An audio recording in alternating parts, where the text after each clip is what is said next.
From a terrifying 10-headed giant to an insatiable hunger for human flesh, many of the gods in ancient history were known for their violent and gruesome behavior. In today's video, we will uncover some of the darkest secrets from mythology, stories full of unimaginable horror that have been passed down through time. Unveil dark deeds these deities carried out with shocking grandeur. It will leave you feeling unsettled and distinctly uneasy. Hello and welcome to Mystery Amuse.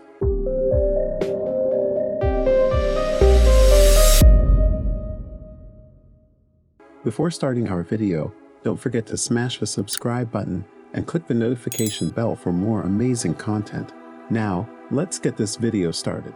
Coming in at 4 of all evil gods is the Maori demon god, Huero.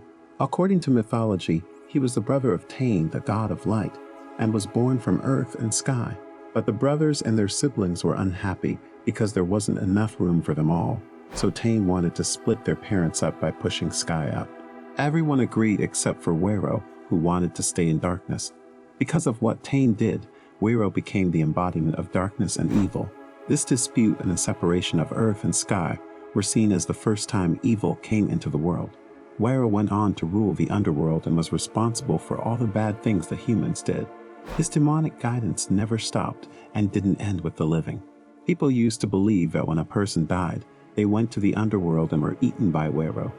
Each piece of flesh he ate made him stronger, and eventually he was strong enough to break out of the netherworld, get to the surface, and devour everything. Number 3. Loviatar. Loviatar has earned her place as one of the most evil gods. This goddess of death and disease comes from Finnish mythology. She was the blind daughter of Tuoni, the god of death, and Tauntar, his underworld queen.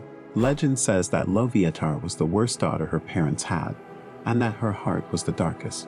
People thought she got pregnant from the east wind and had 9 sons who all had horrible diseases like consumption, colic, gout, rickets, ulcer, scab, cancer, and the plague. The last son was thought to be the worst, so his name doesn't show up in any reliable text. But people think he was an enchanter who was sent away by Loviatar to be the enemy of humankind.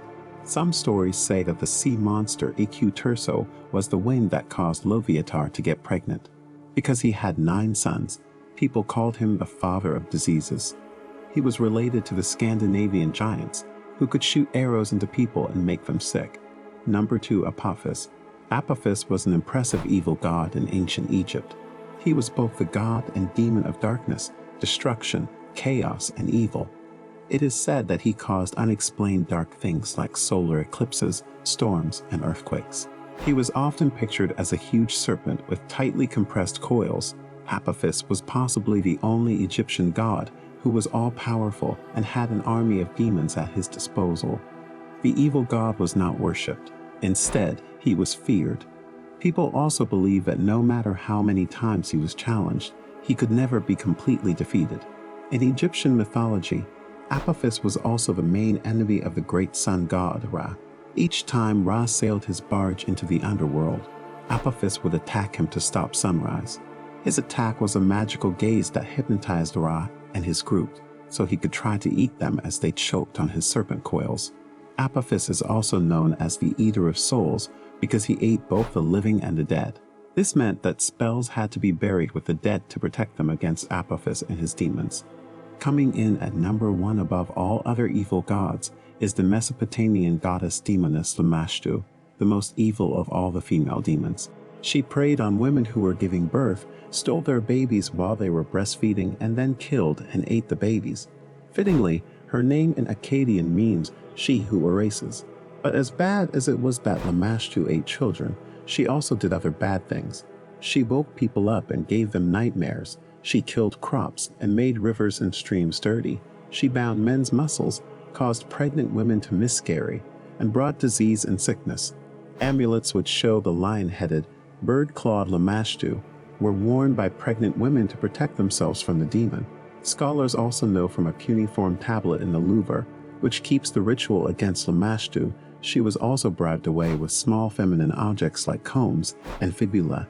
Even though she was the ruler of the dark, Lamashtu had a weakness: Pazuzu, the bringer of plagues. Even though he looks bad in the movie The Exorcist, Pazuzu was not the most helpful demon in ancient Mesopotamia. Instead, he was called by women to protect them from the real evil, Lamashtu. It is unknown whether Pazuzu did this because he felt sympathy for the expectant mothers or simply hated the Demonis. These are only some of the examples of dark things that gods did in ancient history. It's no wonder that people despise them. Who would want to follow a god who is capable of such destruction and chaos? It's amazing that anyone still believes in these deities. After all, they have done. What are your thoughts on the video? Let us know in the comments. If you enjoyed this video, please like the video and subscribe to the channel. Thank you for your time. We'll see you later.